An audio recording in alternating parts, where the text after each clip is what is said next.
Special meeting. Today we're going to have our meeting even though we don't have a quorum, so we can make this available to the public. And at this time I'd like to turn it over to Ed Kosecki for a presentation. Thank you, Mr. Chairman, Commissioner. The purpose of this morning's workshop is to provide the board and provide members of the public some additional information on the proposed water shortage response plan and updated water conservation ordinance. And our plan is to bring this ordinance back to the board for their consideration at the next board meeting on May 4th. Our agenda for this morning is to review the objectives of the program, provide the board and public some history and background on how we got to this point, review the existing ordinance, and talk about the difference between demand management strategies, how we reduce overall demand and how that affects water conservation, and talk about that as compared to how we respond to drought or other emergencies. So two main elements: we're going through conservation or demand management strategies, and then how do we deal with shortages either due to drought or other conditions. Again, the objective of this program is to establish long-term demand management strategies, water conservation, separate and distinct from our response to water shortages. And that is a major change from in this ordinance that we're proposing compared to the existing ordinance. We'll highlight that as we go through. Second objective is to create a plan that gives us tools to effectively respond to water shortage conditions and water shortage conditions that result from drought or capacity limitations or system emergencies. And again, our existing ordinance is not well spelled out in those regards. And our third objective is to make sure that this program and this ordinance comply with state regulations and other requirements we have due to our membership in the Catawba Water Management Group. The current water conservation ordinance has been in place since 1992 and was originally put in place to deal with capacity issues. The county was bumping up against capacity of its water treatment plant at that time, and we needed to have an ordinance in place to be able to deal with that demand.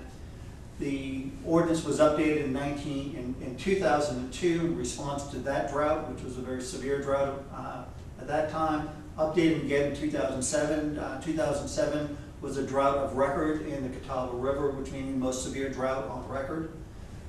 In 2008, there was additional legislation that mandated drought response plan. So we were already ahead of that game by having our ordinance in place, but did put in some additional requirements.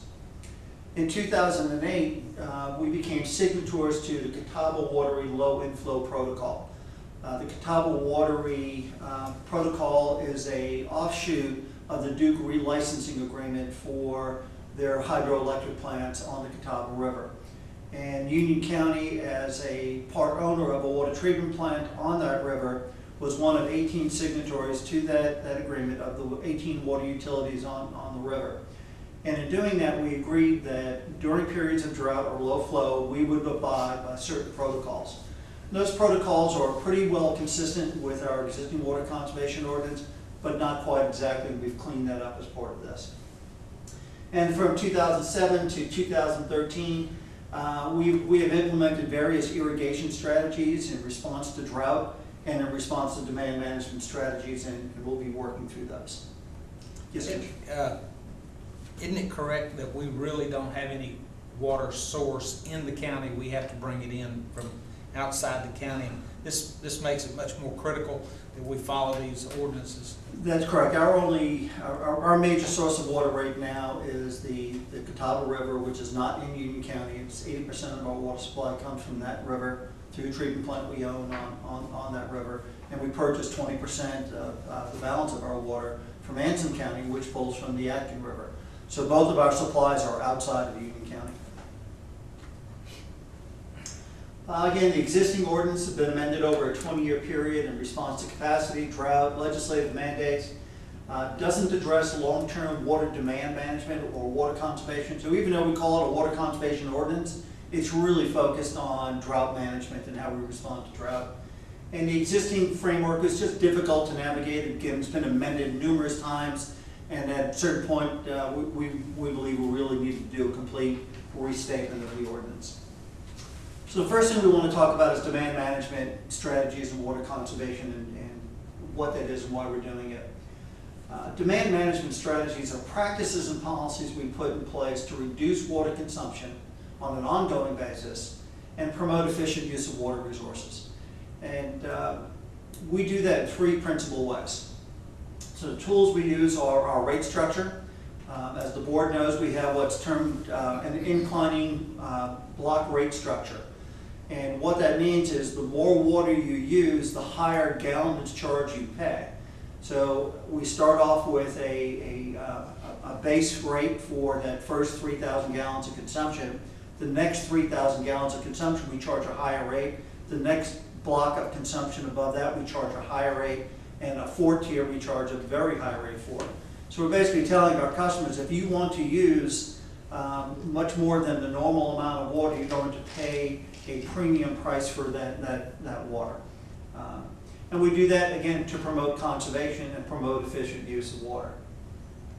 We also use irrigation restrictions. We've had irrigation restrictions in place since 2009. Originally put in place in response to the drought, left in place to deal with concerns on capacity issues. And as you'll see going forward, we're going to talk about keeping an irrigation restriction in place as part of a long-term strategy. And part of our other toolbox that we have, part of the other tool in our toolbox is public education. And quite honestly, right now we have very limited public education that we do on water conservation, and we recognize the need to address that. So why do we need to do this? Why can't we just let people use as much water as they want, and if they're willing to pay for it, just let them use it?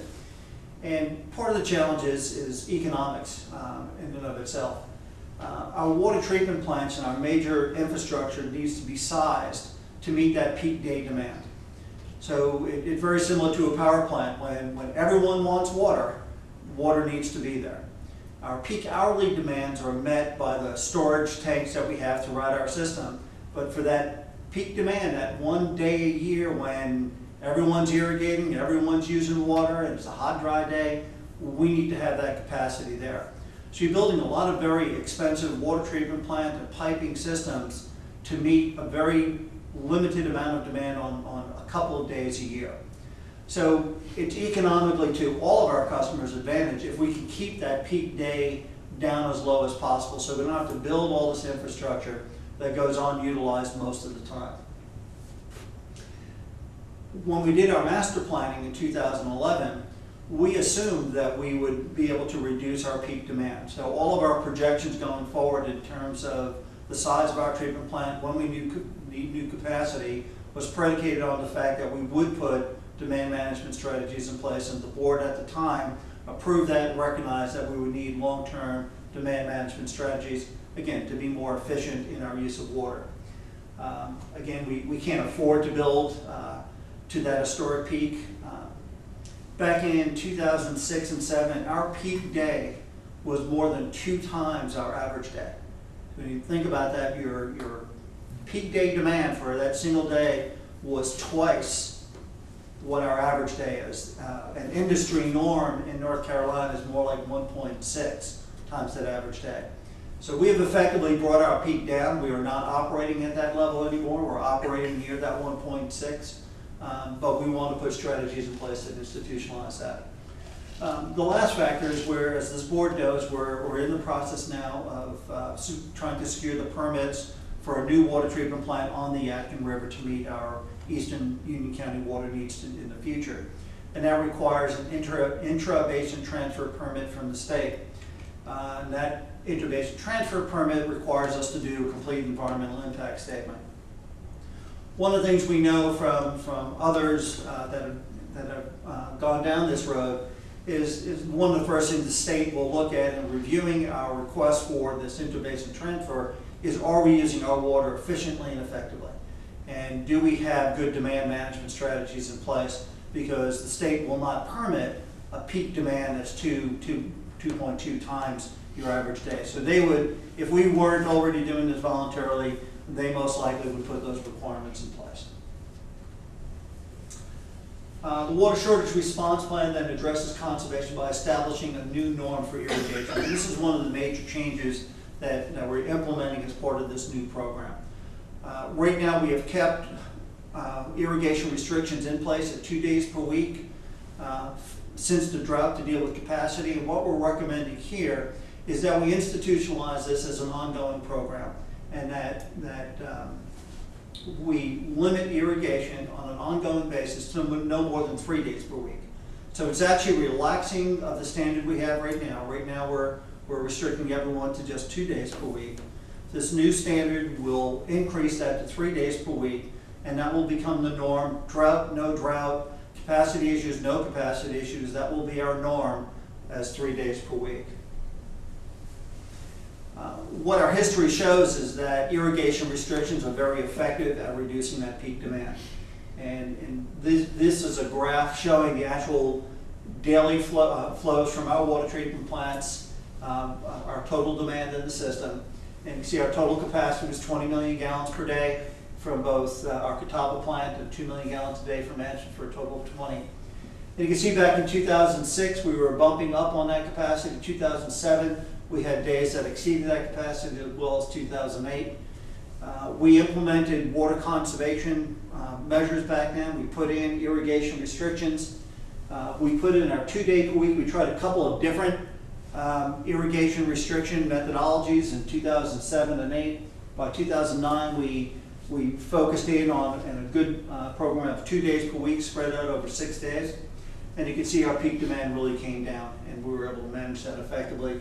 And going forward to today, you can see we brought our capacity up through additional capacity in both Anson and the Catawba plant. And we have been able to keep our peaks down at reasonable levels. So we think it's important, looking at where our capacity is, that we keep a program in place that keeps our peak to average day ratios in line. Yes, Commissioner? Looking at that, we would probably have even better results with the 3 day watering. Is that the thought? Maybe you're spreading it out even more? Or? Well, we envision very similar results to this, because we're at 2 days per week now, so we're actually going to allow more irrigation. But to your point, we're allowing them to spread it over 3 days, so it could reduce that peak. We're not expecting material changes, but we think it'll keep it where it needs to be. This is a graph showing the blue line is our average annual demand. You can see our average demand has not gone up much. In 2007, we were up over 12 million gallons per day as an average demand. We're back over that number now. It had dropped in 2008 as a result of all the restrictions, and has gradually come back up since then. But our peak ratios have dropped dramatically, where they, in 2007 timeframe, were up at that 2.1 factor. We're now down at that 1.6, 1.5. We've had a couple very wet years here, and that certainly has helped us. The research we've done shows that weather is a huge factor in this, and that hot, dry years, this peak will jump, and we've had a couple of wet, cooler summers, and it's kept this number low. So we're not kidding ourselves that we're going to be able to stay down here long term. It will respond to weather, and will go up and down with weather. So 3 days per week, we said before we institutionalize this and bring this to the board for your consideration, we need to make sure that this is doable. Again, intuitively we think it is, because we've had 2 days per week restrictions in place going on 6 years now. But we work with our friends in the Agricultural Extension Agency and talk to them about the lawns that are grown here, particularly the tall fescue lawns that you see, and basically saying that 1 inch per week irrigation is a good rule of thumb for lawn maintenance, not for establishment of a new lawn, a new sod, and we have variances to deal with that. And that amount can easily be achieved on a 3 day per week irrigation. So even if you have a large lot, 1 acre property and multiple zones, you can easily achieve an inch of irrigation per week on a 3 day per week cycle. The other thing we recognize in talking with the Agricultural Extension Agency is we need to provide a lot more information and education to our customers on the proper irrigation of their lawns and proper lawn maintenance, on how to not crop your lawn to an inch tall grass that doesn't develop a root structure, doesn't survive drought, and when and how to irrigate. Don't do a half an inch at a time, do an inch at a time, and soak that lawn and get it to soak into the soils. So we'll be doing more public information as we move forward. We are on the cutting edge in terms of what we're proposing here. These are the only other jurisdictions in the state that currently have irrigation restrictions in place in non-drought situations. So we have Apex, Cary, Durham, Fayetteville, and the Orange Water and Sewer Authority, Owasso, and the Chapel Hill area. All are voluntarily put in these restrictions, again, looking at efficient and effective use of water resources. Concord and Kannapolis have the same kind of restrictions in place. Again, all these are 3 days per week. Concord and Kannapolis was actually required to do this as part of a settlement to get their interbasin transfer a couple of years ago. So we are on the leading edge in terms of water conservation and water demand management with this kind of a program. So our long-term strategy that we're recommending is to establish this 3 day per week irrigation as our normal. Continue with our inclining block rate as established by the board, and that the board approved a rate a year ago that will continue for another 2 years. And we recognize again that we need to enhance our public information and education efforts in water conservation. So that's conservation, that's demand management, that is the big change, really establishing the 3 day per week and continuing and improving our public education. The water shortage response plan then is what do we do when there's periods of shortage. And again, those shortages could be a result of a couple of issues. Our water shortage response plan is designed to address both drought, capacity limitations, and system emergencies. As I mentioned earlier, we have the low inflow protocol from the Catawba Water and Water Management Group that we're a part of, that we need to be in conformance with that. Restrictions when water demand near plant capacity is an issue that we've addressed as a county in the past, but we wanted to create a better framework for how do we do that. That if our demand starts coming up near our plant capacity again, how do we make sure we have tools in place to restrict that? And we wanted to give ourselves clear authority to impose restrictions in the event of a system emergency. And that those kind of emergencies could be a raw water source contamination. Again, as pointed out earlier, 80% of our water comes from the Catawba River. If there was an oil spill into the river upstream of our intake, we'd have to get off the river and just use storage for a period of time until that cleared. We need to be able to react to that and be able to put restrictions in place if necessary to reduce demand. During drought, again, we're required to comply with state regulations and the low inflow protocols. North Carolina general statutes require us to have a water shortage response plan in place. Our current plan doesn't quite measure up to their standards, and the current ordinance doesn't quite measure up. It's our current ordinance is a little too permissive, and some of its language uses a lot of phrases of the board may do this or may do that, and we really need to get more definitive that during this situation we shall do this. So we've cleaned up some of those things. The state establishes guidelines that water shortage response plans again need to address. This new ordinance does that. And again, as a signature of the Duke relicensing agreement, we need to comply with that low inflow protocol. And we do probably 90%, but we'll point out as we move forward 1 or 2 cleanups that we have to do. So again, our primary focus is really on drought in this water shortage response plan. Those are the situations we've dealt with twice now. In the last 12 years, we've had 2 major droughts in this area, 2002 and 2007. The low inflow protocol defines 5 different levels of drought within the Catawba Basin, and that's based upon lake levels, the U.S. Drought Monitor, which is a climate and weather index, and then current stream flows in the river. Duke Energy is actually the entity that will look at these parameters and declare what stage of drought we're in, and that's by agreement through this relicensing program where all the entities agree. Duke has the hydrogeologist and meteorologist on staff that track this on a regular basis. And we'll show you shortly, it's a very prescriptive process, so it's not arbitrary on their part, it's very prescriptive from if this happens, and this happens, you're in stage 1, 2, or 3. The low inflow protocol then prescribes what measures the stakeholders need to implement to address water conservation in those situations.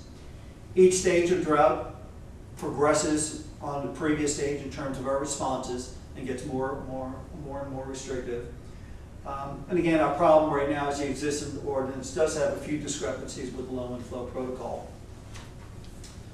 So the protocols describe which stage will be declared and the corresponding response. The way we've structured this program is we've recognized we have 3 different types of shortages. We could have a resource limitation drought, we could have capacity limitations where we're running out of plant capacity, or we could have a system emergency. But we wanted our ultimate responses to be the same set of responses and just have different protocols to advise as to which direction we would go in. So they all lead to the same stages and the same responses, but they can be triggered in different ways. And in this way we have a consistent set of responses. If we tell somebody for a system emergency, we're in a stage 3 response, that stage 3 response is the same stage 3 that we would use in a drought response at a stage 3 drought. So it's a consistent message that we're giving to our customers. An example that I would run through for you in terms of a system emergency could be an oil spill on the Catawba River. That would be a system emergency. It would be a water source contamination. And we may determine that based upon that, we need to go right to a stage 3 water restriction for a period of time that reduces our consumption from 10 to 20%. And each of these stages has a prescribed goal in terms of demand reduction that we're trying to achieve. On the drought side, again, we have resource limitation. We have 2 sets of protocols. We have the Catawba Low Inflow Protocol, and North Carolina has a Drought Management Advisory Council established by state statute that gives state through DENA, through this Drought Management Advisory Council, the authority to actually declare a higher level of drought than may come out through the other river protocols. They have never implemented that, but that authority does exist. So for each of these stages, stages 0 through 4, we'll kind of walk through just very, very quickly how that works to show you that this is a very prescriptive process. Stage 0 is determined a watch stage. In our condition, it's our watch stage. It's also our normal stage. And you would get to this watch stage when the storage index is between 90 and 100% of the index. The U.S. drought monitor is greater than 0, and the stream gauges are less than or equal to 85% of the rolling average. And you can see, so you have these 3 indexes of the storage index, how much water is in the reservoirs, what the U.S. government is saying about the drought index in this area, and I think a lot of people are familiar with the drought index in California right now. They're at stage 4. They're in a worst case scenario. And then also looks at how much water is in the streams feeding our reservoirs. So it's looking at all 3 of those, and again, it's very prescriptive in terms of looking at the numbers, and based upon where those numbers fall dictates which stage of drought we're in. So it's very much of a scientific approach, not just, gee, it's looking dry out there, we should do something. Again, 3 and 4, when we get to 3 and 4 descriptions of our responses, you'll see that they're getting pretty severe. And the message we want to give to everyone is that if we're at a level 3 or level 4 drought, we are in an extreme situation. And again, California right now, this is the map of California last year. At this time, the map of California this year at this time looks almost identical. A little piece of Northern California is only stage 3 and not stage 4, but most of the state, and you can tell this is a severe situation. This was the Catawba River at stage 3 in 2007. You can see that is a water intake from one of the utilities, that tower in the back, and it's sitting there high and dry. So it's that bad of a situation where you're literally at stage 3, you're worried about running out of water. And at stage 4, you're at the stage of you are running out of water. So here are our restrictions in a comparison of the existing ordinance to the low inflow protocol and then our proposed ordinance. Again, on stage 0 or normal, there are no restrictions in the existing ordinance. There's no restrictions in the low inflow protocol. It's just an advisory. but we're proposing as part of a long-term water conservation that we propose a mandatory 3-day restriction on irrigation. So that's our normal condition. If we had a stage 1 drought, the existing ordinance is voluntary as to whether or not people want to restrict their irrigation. The low and flow protocol is also voluntary, and ours is voluntary. We would recommend people dropping from 3 days to 2 days, but it would not be mandatory. It's not till you hit stage 2 that we're saying, okay, we're in a drought. We've got a significant situation, and we need to start tightening up our supplies even more, our demand even more. So the existing ordinance requires mandatory 2-day. The low and flow protocol does the same, and our new ordinance does the same. At stage 3 is when we're getting again to a really severe drought. The existing ordinance is mandatory 2-day or less. Again, 2-day or less, we're not sure what that means. Low and flow protocol is mandatory 1 day, and we're now saying proposed mandatory 1 day. So our existing ordinance really doesn't change between 2 and 3. It could move to 1 day per week, but that would require separate action of the board to make it 1 day per week. We're making it prescriptive. At stage 3, we will go to 1 day per week, which is consistent with what's in the low and flow protocol. All of them at stage 4 say, we're out of water, we're in a dire situation, you can't irrigate anymore. I'm going to walk through briefly some of the other restrictions that come in place when we hit these stages. But at stage 4, yeah, we're out of water, we can't afford to irrigate lawns, let them go brown, they'll come back next year. Yes? Question.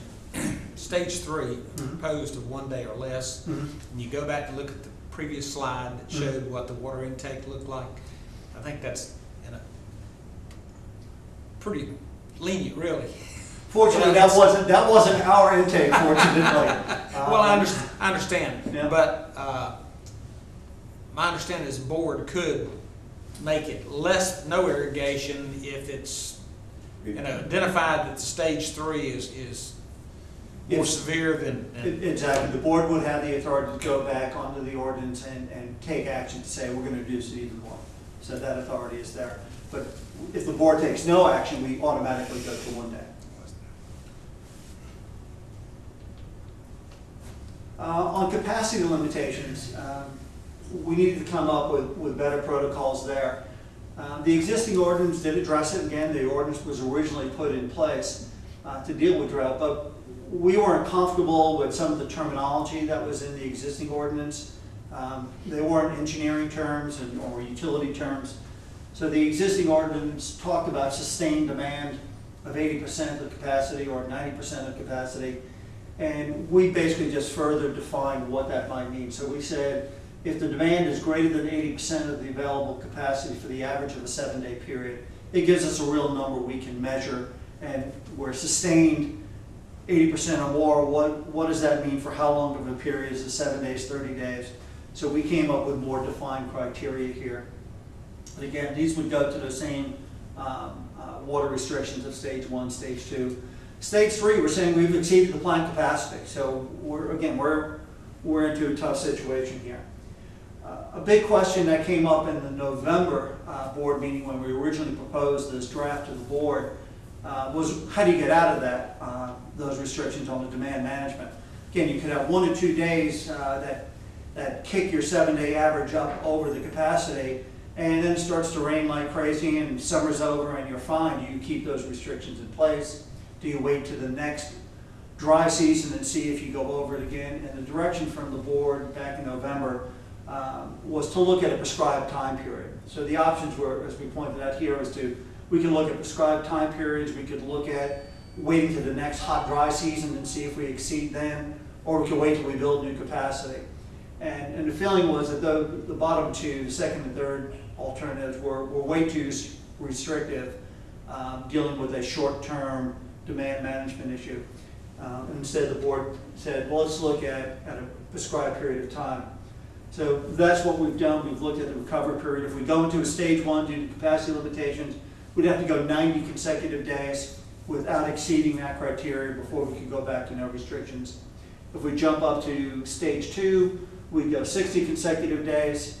At the end of 60 days, you would drop back to stage 1, go for another 30 days, and you would drop to stage 0. Same thing on 3 and on 4. So we think we've got good prescribed methodology to say if we're seeing peak days that are coming up near our plant capacity, we put these restrictions in place. If we go 90 days with no problems, the restrictions go away. And the last item was system emergencies.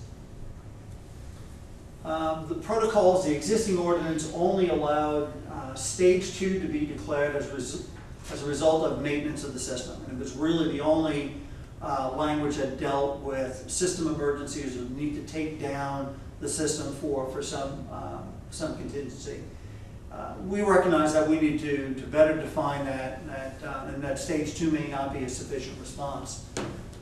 Just as information board, we are also working with the Catawba Water Management Group on working up contingency plans for raw water intake contingency. To what would you do if the intake failed or was contaminated? And this is a joint effort of all the 18 utilities looking at each of our intakes individually. So that'll give us better tools to deal with this also. But in emergencies, restrictions would not initiate higher rates. I need to point that out because in all of our drought response, our rate structure says, provides for higher rates as we go into a higher stage of drought. In a system emergency, it's envisioned that would be a short-term response to deal with an emergency, maybe in place for days or weeks or at most a month, and we didn't think it was appropriate to bump rates up for a short period of time. You could literally not even go through a billing cycle, so you'd wind up hitting some customers for increased rates and not others because you could fall out of it already. But on our drought response, I think it's important for the board to be reminded that as we go from stage 1 to stage 2 to stage 3, our rates ratchet up further and further. The inclining block literally moves, and that's out on our rate, in our rate ordinance right now. This new response plan provides more flexibility in determining the appropriate stage of response based upon the type of emergency. And what we've done here is we've delegated that responsibility, if the board approves this ordinance, to the county manager to make those determinations. And the way the process works, it's up to me or my successor as the Public Works Executive Director to make a determination that an emergency condition exists. Bring that to the county manager with a recommendation as to what that response should be, and then the authority would rest with the county manager to implement that response. And the reason for doing that, again, these are emergency situations that need an immediate response and can't wait till we post notice for a board meeting, conduct a board meeting to give that response back. There's notification back to the board at the next available board meeting, but the response is the authority would rest with the county manager. If we're in a drought and have an emergency, the more severe of whatever the condition would be would dictate. So if we're in a stage 2 drought and we have an emergency that prompts stage 4, we could go to a stage 4. Let's talk briefly about implementation. Our goal is to make this as seamless as possible in terms of impact to our customers of the system. Right now, our irrigation schedule we have our customers on is 2 days per week, spread out over all 6 of the 7 days of the week, and we do it in 10 different geographic areas. So each of these geographic areas is on a different schedule, and that's to spread that demand over that 6 days per week. And even though these areas look dramatic or are dramatically different in size, they're very similar in terms of water demand. Eastern part of the county has very few water customers. You get into the western part of the county, northwestern part of the county, we have much higher density of customers in that area, suburban development in that area. So our plan as being presented is to keep with the same structure. And essentially where someone is on 2 days per week now, we would just add a 3rd day to that schedule. And we've gone through and worked that out and been able to make that work where we can just add 1 day to everyone's existing schedule to get them from that 2 day to 3 day. And we think that'll go a long way in being able to educate our customers, comparing to changing the whole methodology of saying, okay, we're going to go to an odd even. If you're an even address, you get these 3 days. If you're an odd address, we'd have to re-educate all of our population. Or if we change everyone's day of the week and went to some other system for allocating that.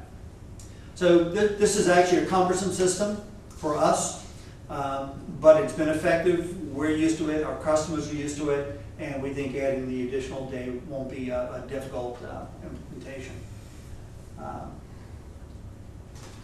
The proposed includes, again, the stage 0 response for year-round conservation. The existing ordinance does not include that. The water shortage response plan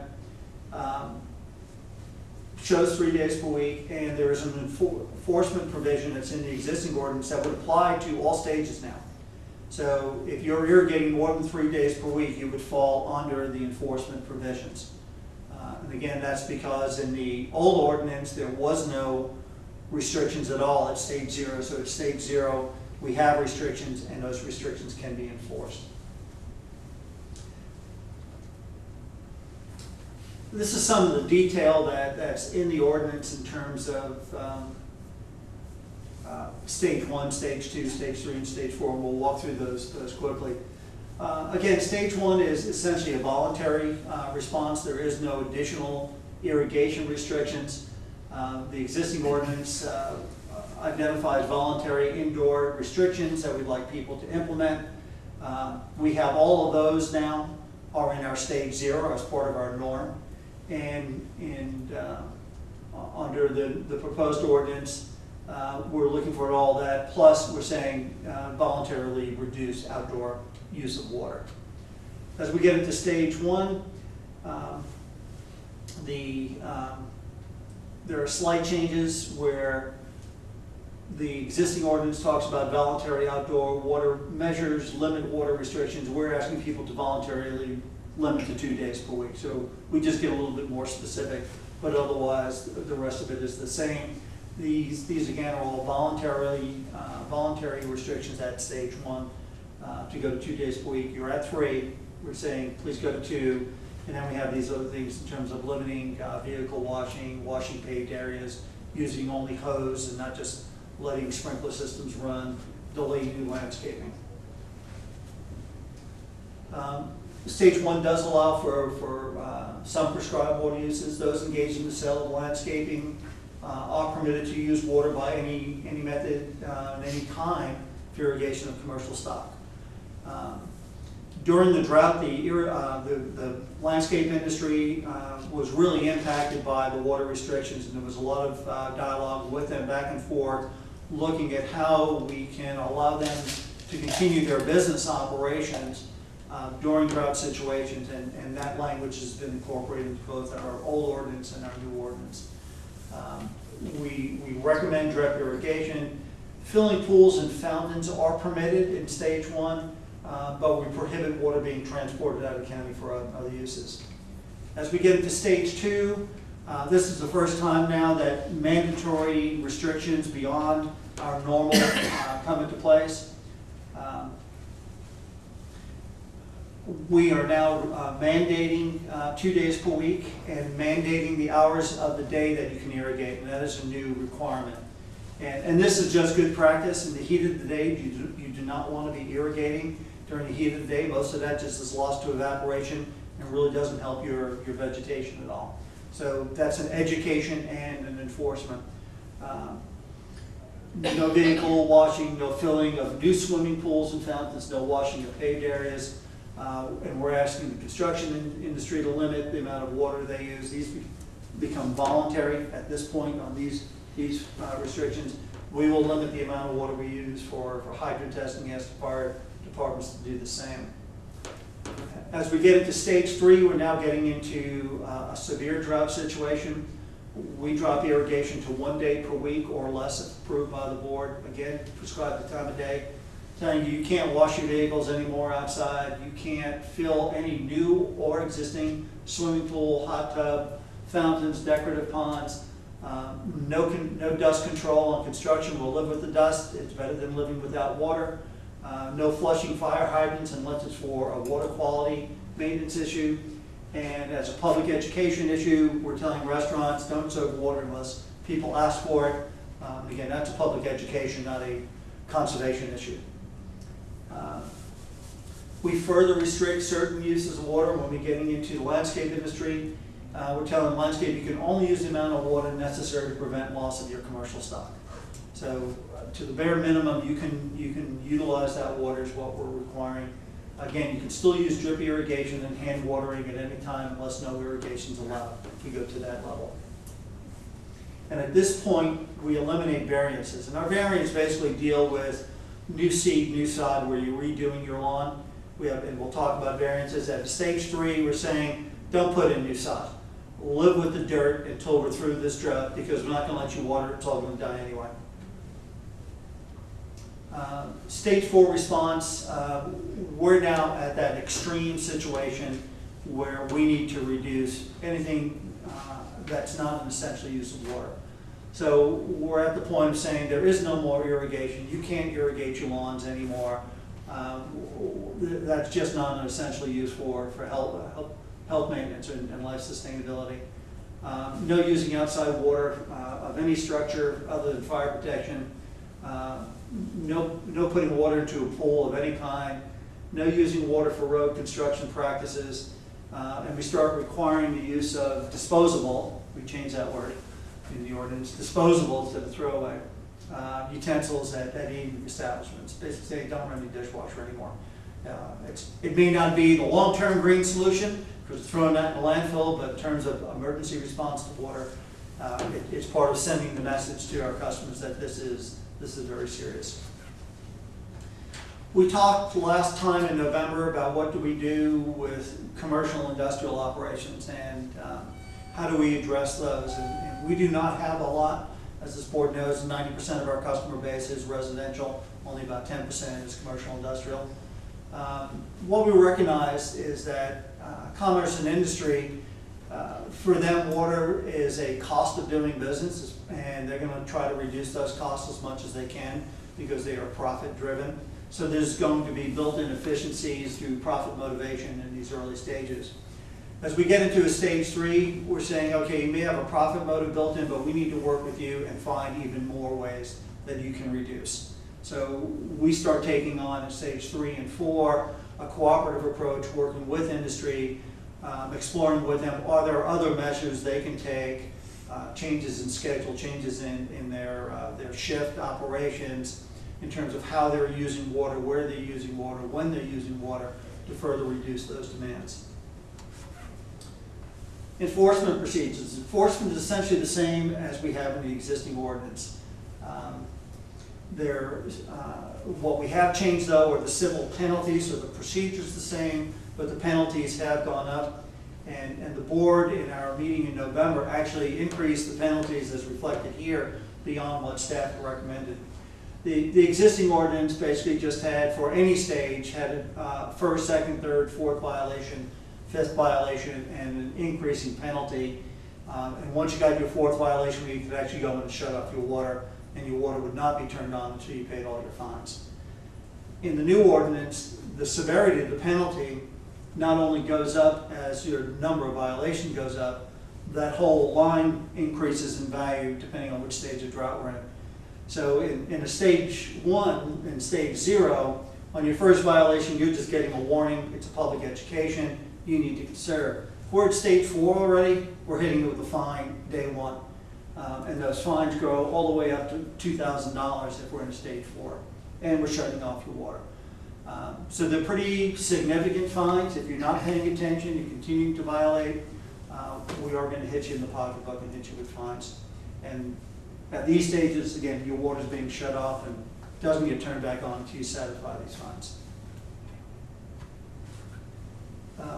There is an appeal and a variance process, and again, the procedures there are the same as in our existing ordinance.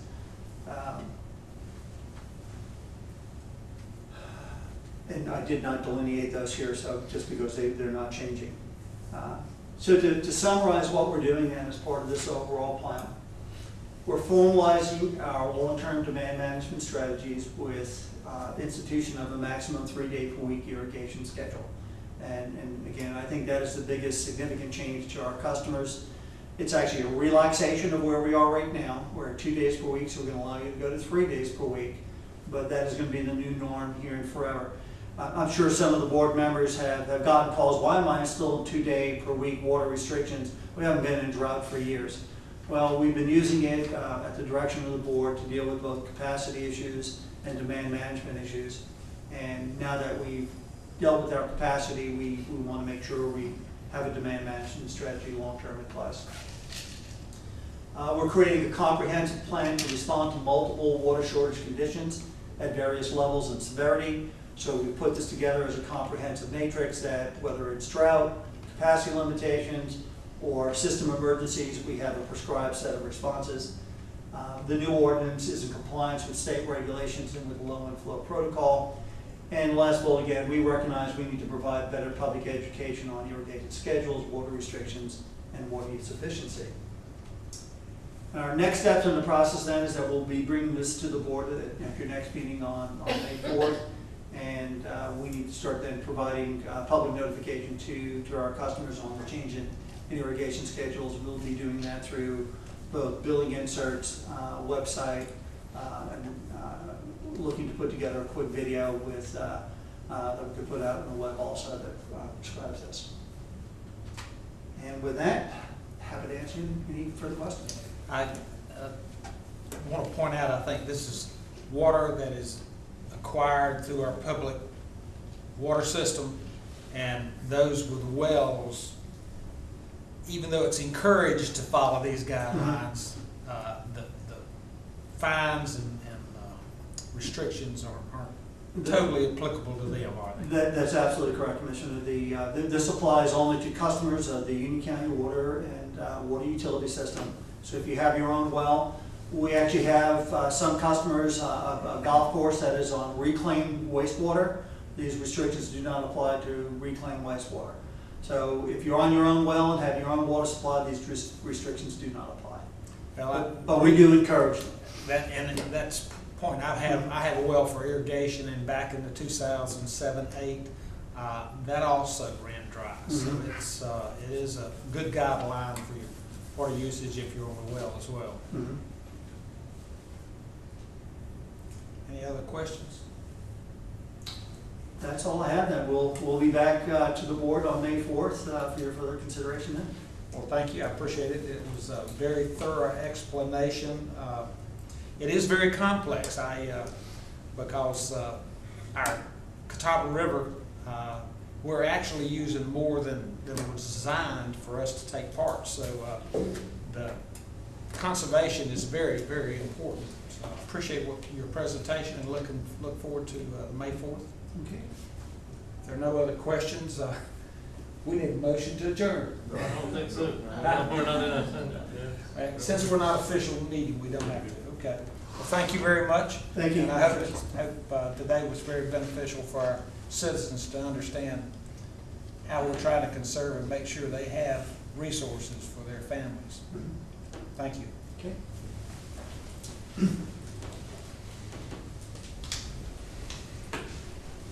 Ed.